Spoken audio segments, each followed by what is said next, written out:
What is it about narcissists ruining birthdays all the time? For those who are unaware of this and you've Googled, why does my boyfriend ignore my birthday? You might just very well be dealing with a narcissist. Matter of fact, that was the very question that I Googled before learning about narcissism. I thought that the behavior was odd, but I walked over that hump the first year. However, after the third year, I saw a pattern that I could no longer ignore. So off to Google I went searching for answers, where lo and behold, I came across this blog regarding narcissism, and a new world opened up for me, along with more studies. But who am I kidding? I love learning. But what I also learned was that I wasn't alone, which means that you are not alone in this either. We are many, and it has nothing to do with your unworthiness, although on a subconscious level, you believe that it does. But rather it has all to do with you being with someone who is mean-spirited, selfish, and self-absorbed. And confronting them about this issue to let them know that you feel hurt for the way that they made you feel on your birthday will get you absolutely nowhere. Why? Because that's the game. Because they don't care. And that's an incredibly hard pill to swallow. And if only we really got that, it would spare us years of agony. But we hold on to an illusion that they do care. We hope. Because once upon a time, they showed that to us. That's the mask that they wore. And we hold on to it for dear life. We can't let go. The worst part in this is that we're not hanging on to them per se. It's the issue with them that we're hanging on to. Because the issue with them is the issue that we had with a caregiver more times than not, and often of the opposite sex. We're trying to fix what broke us early in life by proving that we were lovable, that we are worthy, that we deserve. We're still looking for permission to move forward. We really are. These aren't just words in the air here.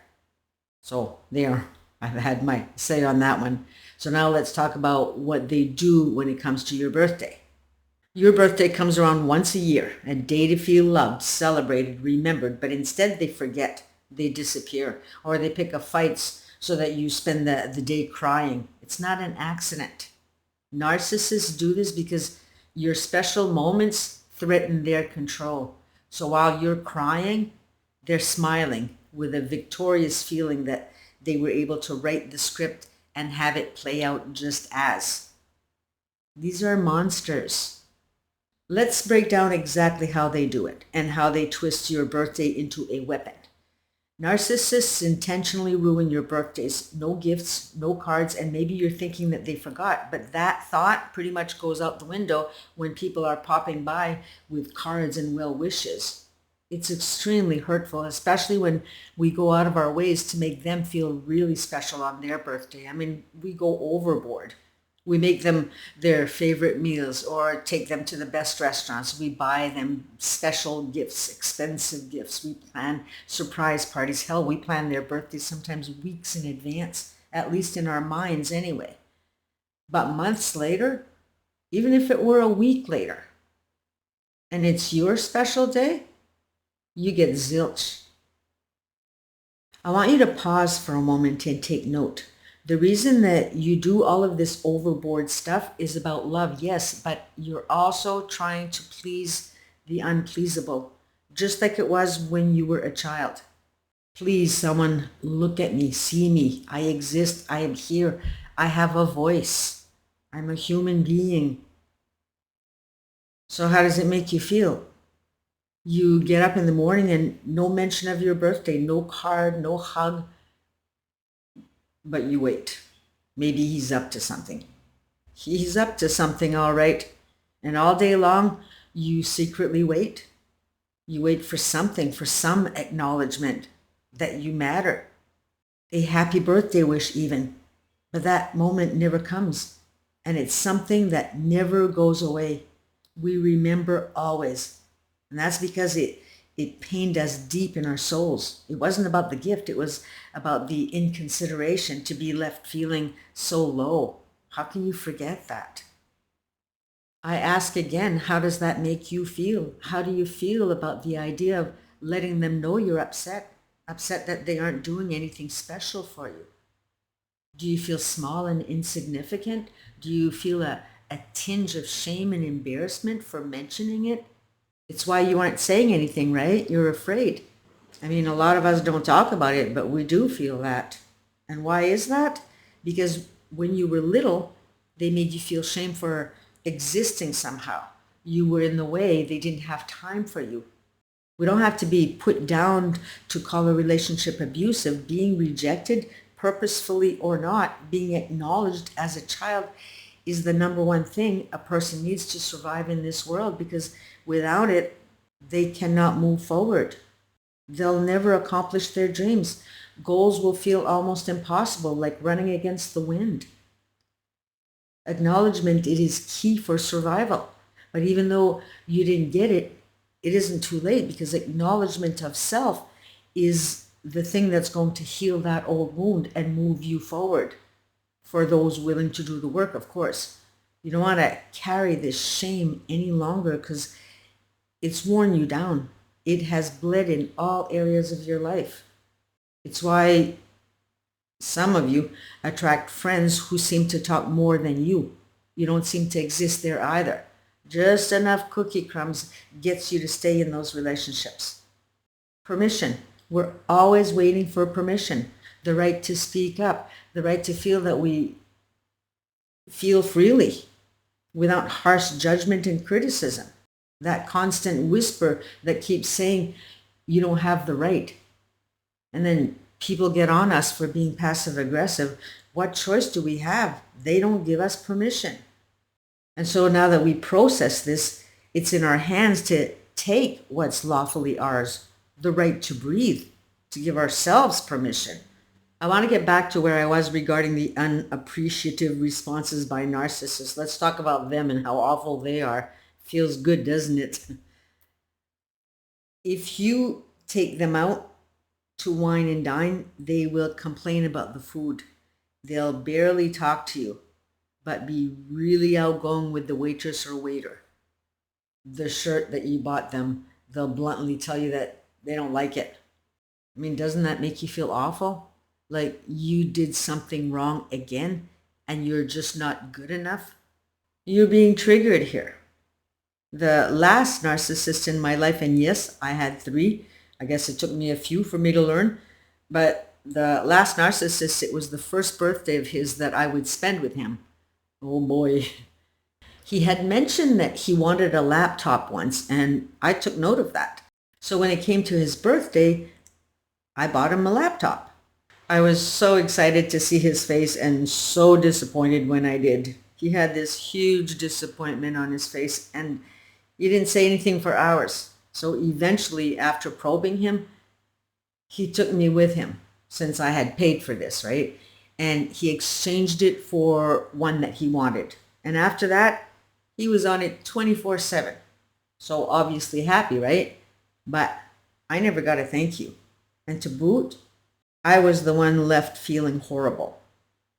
Guys, I want to hear your stories. Share them in the comments. I'm trying to build a community here, because what happens is someone reads an experience and they had that same experience or similar, and what that does is it makes them feel stronger, which is what we want. The subconscious mind understands clearer that this wasn't okay, and it starts to accept it as truth, so you're helping others by doing this. Now, throughout this talk, I've mentioned how this left you feeling. So now let's look at why they do that. Why narcissists play these games. They know that in your childhood, somehow you were shown that you weren't enough and that you don't deserve, so they trigger it. When they talk to you like a child, it takes you back to what we call a flashback for those who live with CPTSD. We go back to shrinking like we did as a child from the caregiver's authoritative voice. They know that you have a fear of abandonment, even if you never told them. They hear your stories. They even feel it intuitively. It's how we attract one another. The way they'll create this abandonment trigger is by showing displeasure, unsatisfactory, which means that they might leave because you're not good enough. And the thing is that you can barely really see that connection consciously. You haven't processed, but believe me, it's there. All of this is used as a weapon. This is the ammunition that they use to keep you weak, to keep you subservient with this mind control. If they can control your mind, that means that they can get you to stay. You can be useful to them. You can be there showering them with compliments, rooting them on. Supply. You can be of use financially. You can be of use for prestige, for a nice home, or even a home at all. But without first messing with your emotions like that, they wouldn't be able to mold you into putty in their hands. They have to keep you second guessing yourself. They have to keep you on a roller coaster of emotions. That's how hypnosis works in order to program someone. So you'll become trauma bonded, where you're going to be locked in, where you will become a servant. Look up servant, the word servant. In order to permanently get out of these situations with narcissists in our lives, is the subconscious mind needs to come to light. If we're to leave stuff behind and move forward in life, it's the only way. And I'm not talking hypnosis here. I'm talking giving ourselves the space. That's why I say it so often. We take time to think, to process. When we really sit down and really process painful memories, it's like the brain takes that chaotic emotional file and it moves it from the panic drawer to the logical drawer, so it can stay in the past where it belongs. Take out your journals. Take time to write how you feel, how you really feel, not just anger. What else? What else do you feel? Journaling will sometimes awaken memories that need to be triggered so that they can be expressed and then released. We got to release. Even though not visible, stuck emotions are like these energy balls stuck inside of us. They have a life of their own, and it harms us in way more ways than we think, way more areas of our life than we think. So we need to release that energy. Take time to do things that you don't normally do anymore. Go for that drive. Go for that walk in that area that you don't normally tread. I have an 8-week course that I created, which are all the things that I did to heal, and I no longer attract these specials. But I shut down my website because of complications, and I'm not quite ready time-wise to deal with that. So for now, if anyone wants one-on-one coaching with me, I'm available. I will leave my email address down in the description below. That is all for today, and I hope something I said has brought you a bit of clarity. Take care, and we shall see you in the next video. Bye for now.